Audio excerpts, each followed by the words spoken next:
The Mystery of BELICENA VILLCA. Fourth book. The Story of Kurt von Subeman. Chapter 9.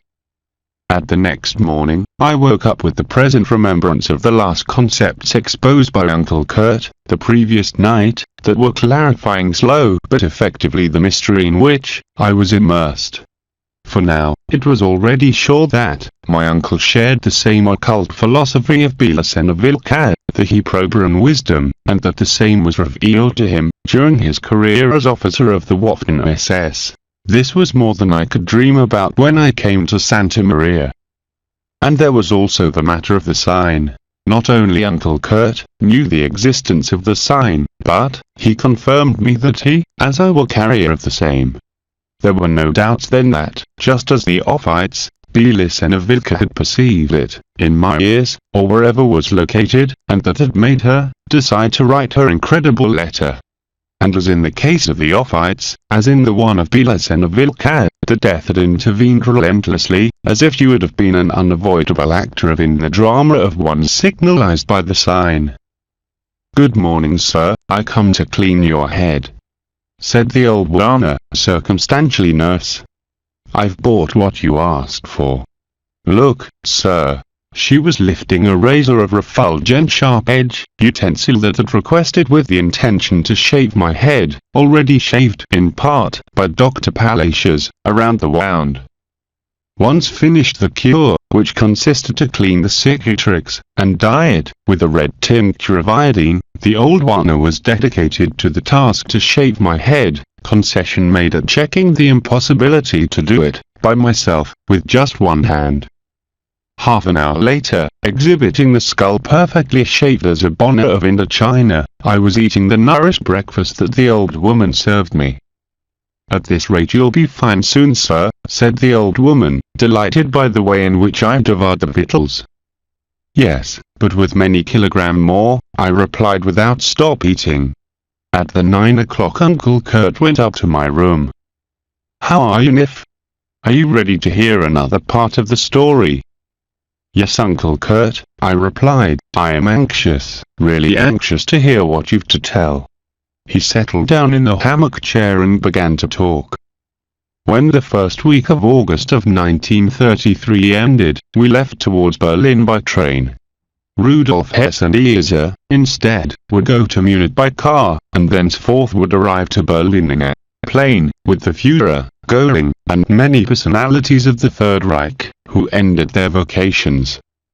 In Berlin we stayed in the Hotel Kaiserhof, ancient general headquarters of the NSDAP, and we awaited, according to what was agreed in Berchtesgaden, news of Rudolf Hess. These arrived at middles of August in form of citation to meet with Rudolf Hess, in the Ministry of Education and Science.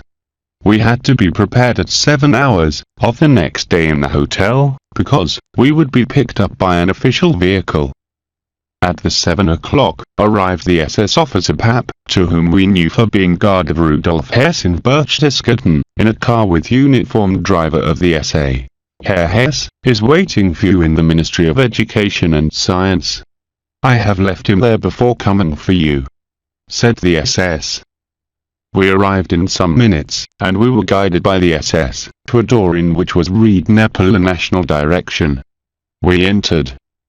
In a wide precinct, soberly furnished, we found Rudolf Hess, with the uniform of the SA, a man of severe aspect, and a secretary who was typing a typewriter.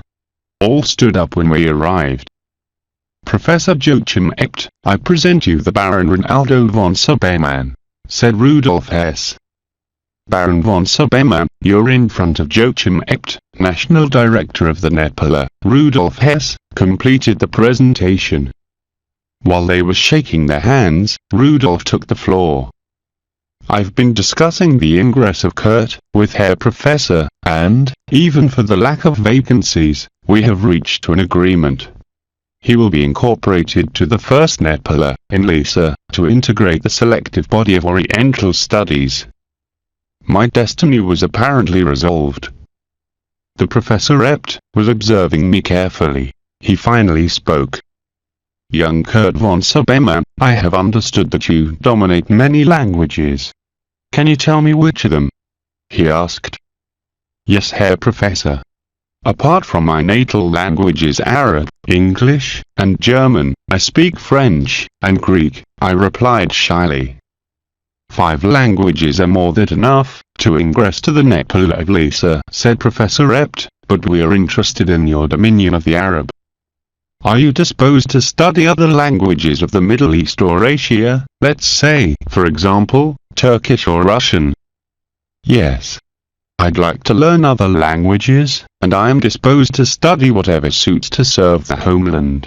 I replied a little perplexed, because I would have never thought that in the Nepal I'd receive so specific training. So, there's nothing else to talk about, said Professor Ept. I'll give you an incorporation order. The next Monday you must present yourself in VILLCA. We've agreed with Herr that this would be the better career for his son. Normally, in the school Nepal is dictated the study plan of secondary official teachings with specialization in letters, natural sciences, modern languages etc. But, by a reserved decree of the Führer, we have just created a special division Asiatic Studies. This division will be called Selective Body of Oriental Studies, and there the future Ostenführer will be formed who, later, will serve in the special missions in Asia. The rich Führer, Himmelreich, has presented a project about the study plans, and one of the requirements to comply is the dominion of the Asiatic languages. We've professors of Tibetan, and Mongol dialects, and Sanskrit.